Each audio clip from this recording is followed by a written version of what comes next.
السلام علیکم، آپ دیکھ رہے ہیں دنیا نیوز۔ میں ہوں عمران یوسف۔ بلیٹن کے آغاز میں خبر یہ ہے کہ وزیراعظم شہباز شریف اور میاں نواز شریف 11 اپریل کو لندن پہنچیں گے۔ وزیراعظم بیلاروس کے دورے کے بعد لندن پہنچیں گے۔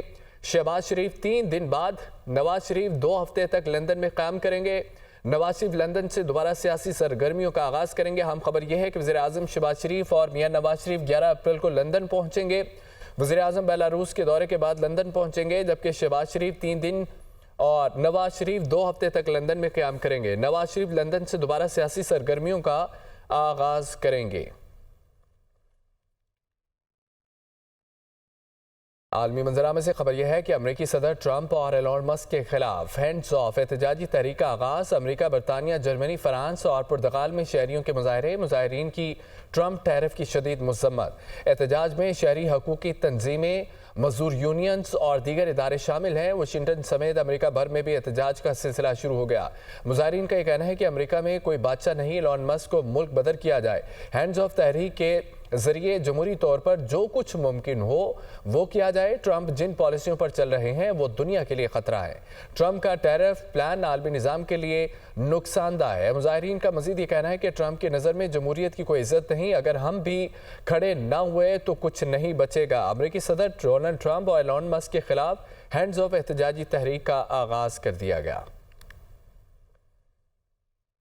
امریکی صدر ٹرمپ کا گاڑیوں کی درآمد پر 25% ٹیرف لاگو کرنے کا فیصلہ۔ برطانوی کارساز کمپنی جیگوار لینڈ روور نے امریکہ کو گاڑیوں کی ترسیل روکنے کا اعلان کر دیا۔ خبر ایجنسی کی رپورٹ کے مطابق کمپنی ترجمان کا کہنا ہے کہ امریکہ کو گاڑیوں کی ترسیل عارضی طور پر 4 ہفتوں کے لیے بند رہے گی۔ اس دوران آئندہ کے حالات کے مطابق فیصلہ کیا جائے گا۔ میڈیا رپورٹس کے مطابق برطانیہ یورپ کے بعد امریکہ کے لیے دوسرا بڑا کار ایکسپورٹر ہے۔ یہ فیصلہ امریکی صدر کی جانب سے برطانیہ پر عائد نئے ٹیرف کے اعلان کے بعد کیا گیا ہے۔ مشرق وسطیٰ میں شہری اسرائیل کے جھوٹے ایجنڈے کی بہت بڑی قیمت ادا کر رہے ہیں۔ عالمی سطح پر خاموشی نے اسرائیل کو دلیر بنا دیا۔ عرب لیگ کے سیکرٹری جنرل احمد ابو عقید کا یہ کہنا ہے کہ اسرائیل انسانیت کا قتل عام اور امن معاہدوں کی خلاف ورزیوں کو جاری رکھے ہوئے ہے۔ اسرائیل کسی صورت فلسطین، لبنان، شام میں امن نہیں چاہتا۔ اسرائیل کے اشتعال انگیز جنگی حربوں نے انسانیت کو تباہ کر دیا ہے۔ اسرائیل میں وزیراعظم کے خلاف احتجاج جاری ہے۔ نیتن یاہو ہماری جان چھوڑو، اسرائیلی قیدیوں کے اہل خانہ کی دہائی۔ ہمارے عزیز و اقارب اسرائیلی وزیراعظم کی سیاست کی بھین چڑھ گئے ہیں۔ وزیراعظم نیتن یاہو کی پالیسیوں کے باعث اسرائیلی قیدی آزاد ہونے کے بجائے مر رہے ہیں۔ نیتن یاہو قیدیوں کی رہائی کے لیے حماس سے معاہدہ کرے یا دفتر چھوڑ دے۔ اسرائیلی مظاہرین کی جانب سے یہ کہا گیا حماس کے پاس 59 اسرائیلی یرغمالیوں کے 24 تاحال زندہ ہے۔ اسرائیلی فیملیز کا یہ دعویٰ ہے۔ امریکی دارالحکومت واشنگٹن میں فلسطینیوں پر اسرائیلی ظلم کے خلاف بڑا مظاہرہ۔ اسرائیل غزہ میں فلسطینیوں کا قتل عام بند کرے۔ غزہ میں جاری فلسطینیوں کی نسل کشی کو امریکی پشت پناہی حاصل ہے۔ مظاہرین سیکیورٹی فورسز کا مظاہرے میں شریک افراد پر کریک ڈاؤن۔ امریکی شہری فلسطینی پرچم تھامے اسرائیل کے خلاف احتجاج میں شریک ہوئے۔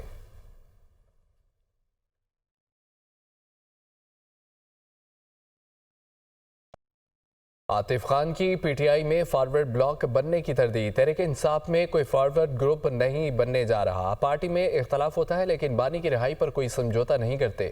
اس موقع پر آپس میں اختلافات نہیں ہونے چاہیے۔ وزیر اعلیٰ کا میرے ساتھ اختلاف ہے تو ٹھیک ہے۔ اسد کیسر، شکیل خان سمیت سینئر رہنماؤں کے خلاف باتیں نہیں ہونی چاہیے۔ وزیر اعلیٰ علی امین گنڈاپور کے پارٹی فنڈز کے دعوے کا نہیں پتہ۔ لیڈرشپ نے کہا ہے کہ اندر کے معاملات سامنے نہ لائیں۔ پی ٹی آئی رہنما عاطف خان کی میڈیا سے گفتگو۔ پی ٹی آئی میں کوئی فارورڈ بلاک بننے نہیں جا رہا۔ میری ہمیشہ یہ کوشش ہوتی ہے کہ میں پارٹی کے اندر کے معاملات کو میڈیا پہ ڈسکس نہیں کرنا چاہتا۔ مجھے تو اس بارے میں نہیں پتا کہ انہوں نے چیف منسٹر صاحب کتنے پیسوں کا دعویٰ کر رہے ہیں۔ اب اگر وہ کل کو کہیں کہ جی میں نے تو دعویٰ ہی نہیں کیا تو پھر آپ ان سے کیا سوال پوچھیں گے؟ چلیں، میرے ساتھ آپ کا اختلاف ہے، لیکن اگر آپ اسد کیسر صاحب پہ، شاہرام صاحب پہ، اگر آپ تیمور جگڑا پہ، آپ جنید اکبر پہ، شکیل خان پہ، کامران بنگش پہ اور یہ اسپیکر صاحب جو ہیں بابر سواتی صاحب، ان کے بارے میں بھی ایسی چیزیں آتی ہیں تو اچھی بات نہیں ہے۔ عمران خان صاحب کی رہائی پہ ہمیں فوکس کرنا چاہیے اور باقی बाकी जो आपस के इख्तिलाफात हैं वो आपस में भी बैठ के हो सकते हैं। पीटीआई खैबर पख्तूनख्वा के सदर जुने अकबर का ये कहना है कि एक पेज पर होकर बानी पीटीआई की रिहाई के लिए कोशिश करें। वर्कर्स अलीमीन गंडापुर असद कैसर या मेरे साथ जुड़े नहीं, वो बानी के साथ हैं। मेरा और वज़ीर आला का इख्तलाफ था, लेकिन बानी पीटीआई ने कॉल दी तो इकट्ठे हो गए। एहतजाज कैंप में मीडिया से गुफ्तगू के दौरान मजीद क्या कहा उन्होंने, सुनिए।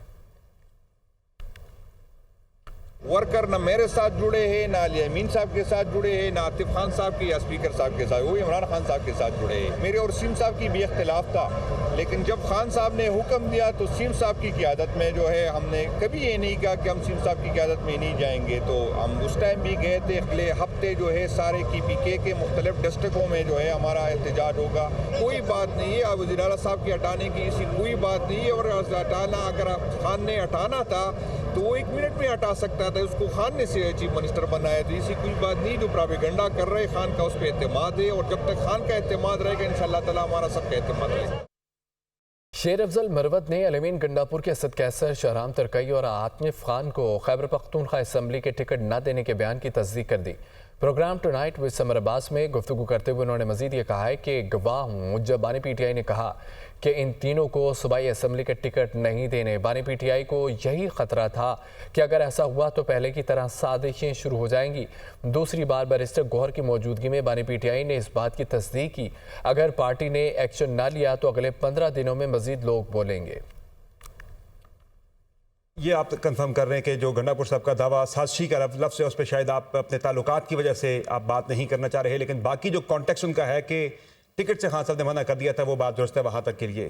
तो असद कैसर साहब जो है ना, हाँ, असद कैसर साहब साजिशी आदमी नहीं है। जब बैरिस्टर गौहर साहब को ले जाके मैंने कहा कि जी बैरिस्टर गौहर साहब ने आपका ये पैगाम दिया है, तो खान साहब ने फिर कहा कि हाँ ये फैसला किया है मैंने। शायद वो ज़रा की करप्शन की शिकायत मिली है खान को, और अलीमीन खान को ये ड्यूटी दी है कि भाई ये गवर्नमेंट की परफॉर्मेंस आपसे मांगता हूँ, तो लिहाजा अगर किसी पे शिकायत है तो उनको फारिग करें। अगर गंडापुर साहब कार्रवाई करे तो आदि पीटीआई की साबिका कैबिनेट हवालात तो और जेलों में हो। मेरे ख्याल में 3-4 लोगों के हवाले से सुनीद है अच्छा कि वो शायद सेक हो जाएं और नए वज़रा लिया जाए।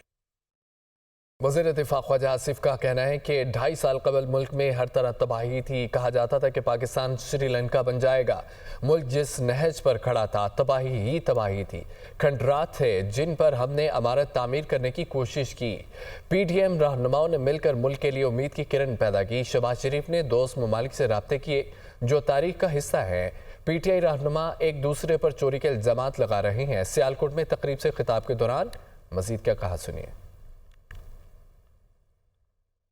आज से तकरीबन 2.5 साल कबल जो है, 2.25 साल 2.5 साल कबल, जब हमने PDM की गवर्नमेंट जो है वोट ऑफ नो कॉन्फिडेंस करके तहरीक अदम एतमाद पास करवा के PTI से इक़्तिदार लिया था अल्लाह के फजल करम से, तो पाकिस्तान जिस दोराहे पे खड़ा था उसके हर तरफ जो है तबाही तबाही थी। अब खुद एक दूसरे को चोर कहना शुरू कर दिया है PTI वालों ने। सारी पार्टियों ने मिलके बड़ी जांफशानी के साथ, बड़ी मेहनत के साथ जो है एक उम्मीद की किरण पैदा की। शहबाज शरीफ को जिस तरह कभी सऊदी अरेबिया, कभी अबू धाबी, कभी चाइना, कभी IMF, ये सारी बातें जो हैं ये हमारी तारीख का, ये रीसेंट जो तारीख है उसका हिस्सा है। अमेरिका की स्टॉक मार्केट क्रैश की है, पाकिस्तान की स्टॉक मार्केट जो है 1,20,000 से रिकॉर्ड उसका आगे चला गया।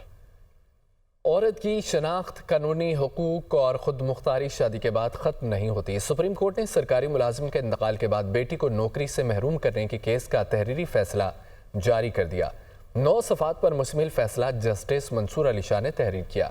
सुप्रीम कोर्ट ने वालिद की जगह बेटी को नौकरी के लिए हल करार दे दिया। सुप्रीम कोर्ट ने शादीशुदा बेटियों को मरहूम वालिद के कोटे पर मुलाजमत न देना गैर कानूनी और इम्तियाजी करार दे दिया। फैसले में कहा गया कि सेक्शन ऑफिसर की जानिब से एक वजाहती ख़त के ज़रिए रूल्स को तब्दील करना गैर कानूनी है। शादी से औरत की कानूनी हैसियत और उसकी ज़ात और ख़ुद मुख्तारी ख़त्म नहीं हो जाती। अदालतों और इंतज़ामी इदारों को अपने फ़ैसलों में सिनफी, हसास और गैर जानिबदार ज़ुबान इस्तेमाल करनी चाहिए। ताल्लुक़ा महकमे को हिदायत की है कि दरख्वास्त गुजार की तकर्री को तमाम साबिक़ा मुराद के साथ बहाल किया जाए। नाज़रीन, सदर मुमलिकत के ज़ाती मुआलिज डॉक्टर आसिम हुसैन का ये कहना है कि आसिफ अली जरदारी की हालत बतदरीज रही है। सदर मुमलिकत 1-2 रोज़ में अस्पताल से घर चले जाएंगे। सोशल मीडिया पर चलने वाली खबरों में कोई सच्चाई नहीं है। मंडे की रात हम उनको कराची ले आए और यहाँ पे उनके टेस्ट शुरू किए। टेस्ट से ये साबित हुआ कि उनको कोरोना हो गया है। हॉस्पिटल ने अरेंज किया, बाहर से दवाइयाँ मंगाई और उनको दवाइयाँ शुरू की गई और अल्लाह के फजल से ग्रेजुअली उनके मार्कर्स, हालात, फिज़िकल हालात सब बेहतर होते चले गए हैं और अब वो बहुत बेहतर है और मेरा ख्याल है कल नहीं तो परसों वो डेफिनेटली यहाँ से डिस्चार्ज हो जाएंगे। मुझे अफसोस है कि सोशल मीडिया और ख़ास तौर से भारतीय चैनल जो हैं वो बेबुनियाद मन धड़क खबरें चला रहे हैं जिनका कि हकीकत से कोई ताल्लुक़ नहीं है और वो बिल्कुल गलत है। कोरोना पहले जैसा है नहीं, लेकिन कोरोना अभी भी मौजूद है पाकिस्तान के अंदर। It's not in that lethal form, लेकिन फिर भी कोरोना के केसेस आ रहे हैं और मेरे हिसाब से ये कोरोना जो है ये एक और किस्म का वेरिएंट है।